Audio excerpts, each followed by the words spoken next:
My Lord Mayor, my late Lord Mayor, honoured guests, it is a real privilege to be with you this evening here in this wonderful setting. I have to say, the double fanfare introduction you've just heard has given me a few ideas for this week's PMQs for some changes. My Lord Mayor, the Speaker says no. My Lord Mayor, it's also been a wonderful opportunity to catch up on common issues for our economy and for our country. I have to say, singing me your favourite anti-Arsenal chant as I was about to get up is not reflective of the progress that I thought that we were making here. Now, a few weeks ago, I stood in this very hall to urge international businesses to back Britain. And I'm pleased to say that they responded. They delivered a record-breaking £63 billion of new investment into our country. It shows that our work to put the economy on a sound footing is paying off. It shows yet again why our global relationships matter so much to this country. It also shows the vital role that you all play. So I'd like to start by saying to all of you, thank you for helping to make that happen for our country. My Lord Mayor, the tradition on this occasion is to speak on the subject of international affairs, which is good, because frankly, there is a lot to talk about. Like never before in our lifetimes, global problems have become local. Geopolitics is on our doorstep, shaping our lives in ways that nobody asked for.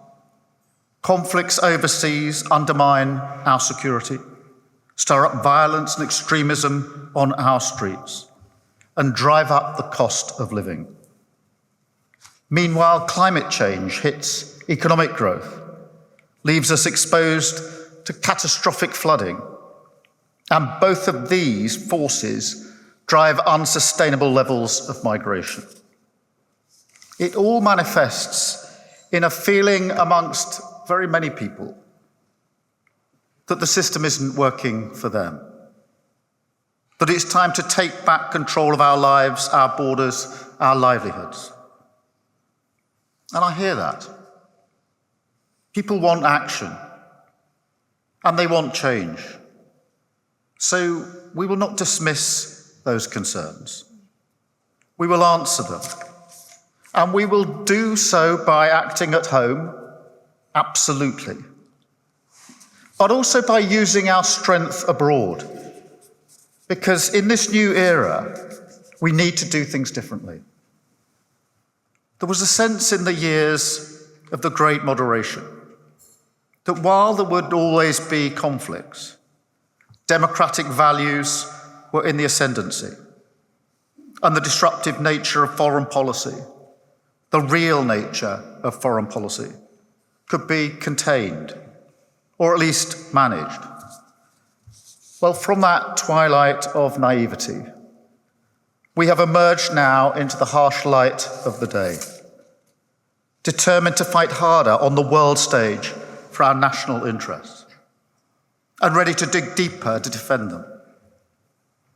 I think of the Attlee government of 1945.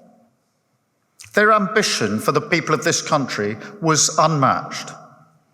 They were determined to win the peace, to create the National Health Service, build homes, national parks, a country fit for heroes.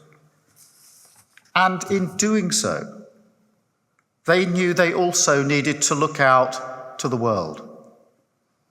That's why they created NATO, the greatest alliance in history, tempered by the times that they had lived through.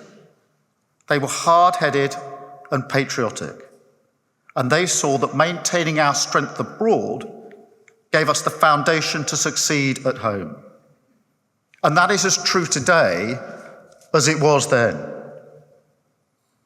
So I want to be clear at the outset, against the backdrop of these dangerous times, the idea that we must choose between our allies, that somehow we're with either America or Europe, is plain wrong. I reject it utterly. Attlee did not choose between allies. Churchill did not choose. The national interest demands that we work with both. Our relationship with the United States has been the cornerstone of our security and our prosperity for over a century. And we will never turn away from that. We call it the special relationship for a reason. It's written not in some dry, dusty treaty, but in the ink of shared sacrifice. In the memorials, in villages, in towns, in cities, up and down the country. In Normandy, Flanders, and around the world. Right here in the Guildhall are etched the names of 112 killed in the First World War and 55 in the Second. And if you haven't had the chance, they're just near the entrance of the hall. Take the opportunity before you leave to just go and glance at those names there, inscribed on the memorial on the wall. They were fighting alongside the US, like we still do today, for the same causes. And so this is not about sentimentality. It's about hard-headed realism. Time and again, the best hope for the world and the surest way to serve our mutual national interest has come from our two nations working together. It still does. The fabric of our nations has been woven together so that our prosperity today, our leadership in tech, in AI and more, they're intertwined. And our security is also intertwined at every level of our military, our intelligence, our industry, R&D. And that's why when President Trump graciously hosted me for dinner at Trump Tower, I told him that we will invest more deeply than ever in this transatlantic bond with our American friends in the years to come. And we will rebuild our ties with Europe too. Because I'm sorry to say, the shocking legacy this government inherited in so many areas, from the nation's finances to the state of the NHS, extends beyond our shores. They turned their back on the world, took vital relationships for granted, neglected some allies and spurned others. Our reputation as a trusted, stable, dependable partner was replaced too often with an image of disarray, governed by short-term political concerns, varying from one extreme to the other, on tackling climate change, on relations with China, or even our commitment to fundamental values like the rule of law, demonizing international courts, which this country helped to create, as foreign. None of this was aimed at seriously trying to solve the problems that we face. And added together, it actively harmed the national interest. In a more competitive and dangerous world, we can't take anything for granted. We need to work even harder at staying ahead. That's what the British people deserve. It's what they expect of this government. And so we're focused on the real problems, determined to rebuild and get back on the front foot, not reactive, but strategic, using our foreign policy not in the service of politics or ideology, but putting it back into the service of the British people. My Lord Mayor, there is still a huge amount of goodwill towards the UK around the world. People see our incredible strengths. They want to work with us. We've already made real progress towards renewing Britain's standing on the international stage. And we've been welcomed back with open arms. Partners are pleased to see us reconnecting, confident, outward-looking, responsible, committed to long-standing values like stability, international law, the UN Charter, and ready to lead.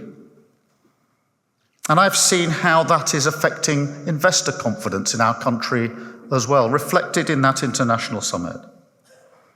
And we have an opportunity now to capitalise on that progress, to take back control by fixing the international foundations that underpin everything that we do back here at home. That starts with our first mission, the number one test of this government, economic growth. I spoke about the £63 billion of investment that was pledged in October. Numbers like that are almost too big to grasp, but they translate into real change. New jobs in our communities, new port infrastructure in London and Lincolnshire, clean power production in Teesside, in Bristol, Suffolk and more, developing new data centres across the United Kingdom, and advancing new innovations in pharmaceuticals, battery technology, and artificial intelligence. So when I talk about international investment, this is what I mean. Better lives, more opportunities, more vibrant high streets, more chances for British people to enjoy life. We are stronger when the economy is growing. We are stronger when we're cutting our dependence on fossil fuel prices by building our clean energy infrastructure. We are stronger when we lead in critical frontier technologies, and we're determined to do all of that.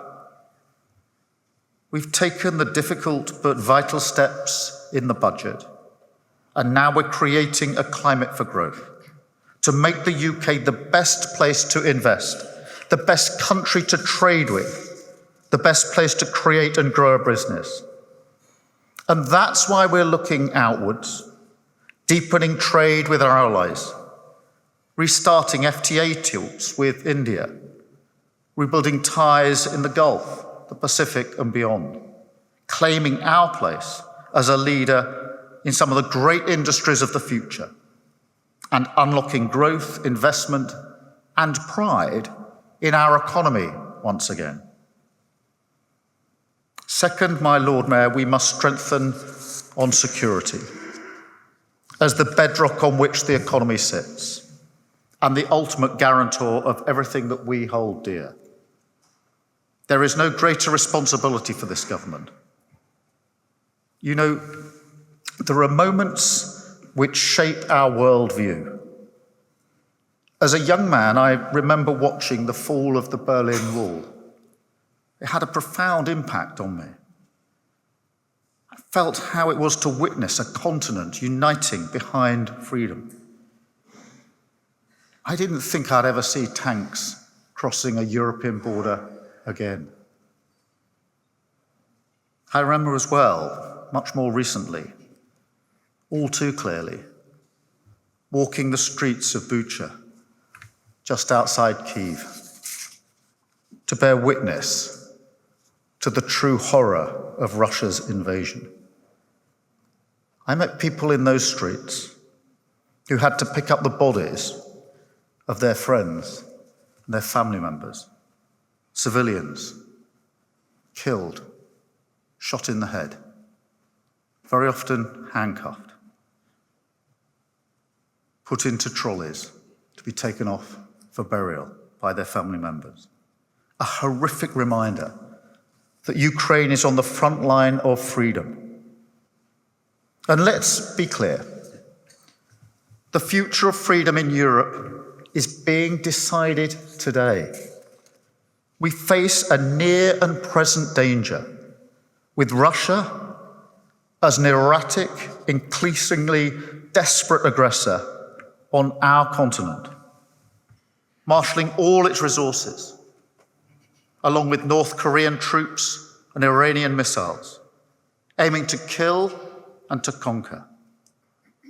So there's no question It's right that we support Ukraine, but we must be clear that it's also deeply in our own self-interest to do so. I'd encourage everyone here to stop and think for a moment what it would mean to us, to our continent, to the world, if Russia wins. What would it mean for our values, for democracy, commerce, and liberty? It means they are weakened. It means that other autocrats would believe they could follow in Putin's example. And it means that our security, stability, and prosperity would be damaged. The further Russian troops advance, the closer the threat becomes. The more land they control, the more they control grain prices and energy sources, and the more confident Putin becomes. So we must continue to back Ukraine and do what it takes to support their self-defense for as long as it takes, to put Ukraine in the strongest possible position for negotiations so that they can secure a just and lasting peace on their terms that guarantees their security, independence, and the right to choose their future. And we will continue to strengthen our own armed forces, the finest that there are. The budget provided almost £3 billion of additional resource for our defence, cementing our position as a leading NATO ally.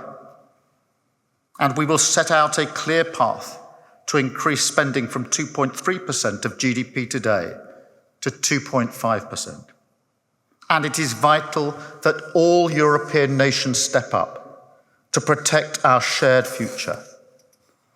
We will set out in our strategic defence review how we're going to modernise our armed forces to make us more secure at home and stronger abroad.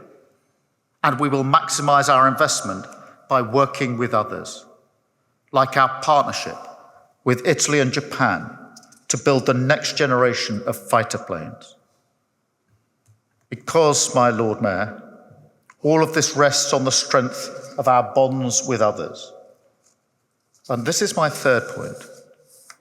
There is no growth without security, and no security without alliances.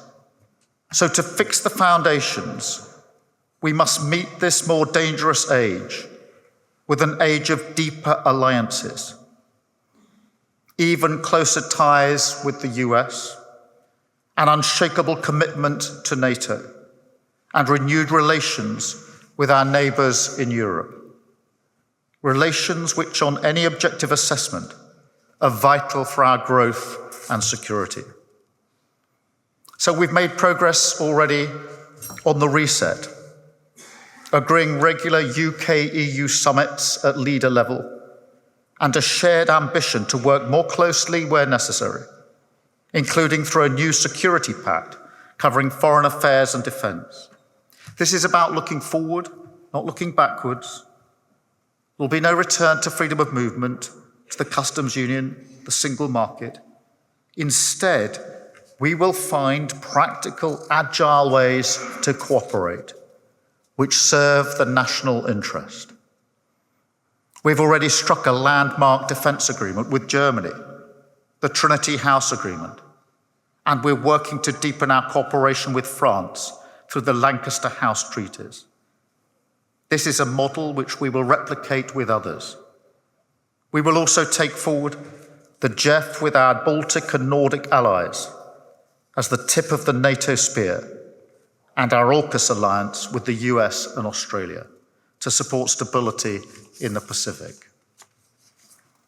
And we'll continue to work with our partners to meet global challenges, working closely with everyone from Italy to Iraq on migration, because we all know this collaboration works in bringing the criminal gangs to justice. We will work to maintain the peace in Lebanon, end the conflict in Gaza, bring the hostages home. And every time I speak to the families of hostages, I consider the agony and the torture that they go through every day. We must, of course, also increase the flow of aid to those suffering so terribly in Gaza and other conflict zones like Sudan. And in Syria, we call again on the regime and all actors to work towards a political solution to stop the fighting. On climate change, we'll strengthen our leadership even further through new partnerships like the Global Clean Power Alliance that I launched at the G20 2 weeks ago. Because the consequence of these crises rebound on us at home. And in meeting these challenges, we must be prepared to talk to a wider range of countries. It is remarkable that until I met President Xi last month, there had been no face-to-face meeting between British and Chinese leaders for 6 years. We can't simply look the other way.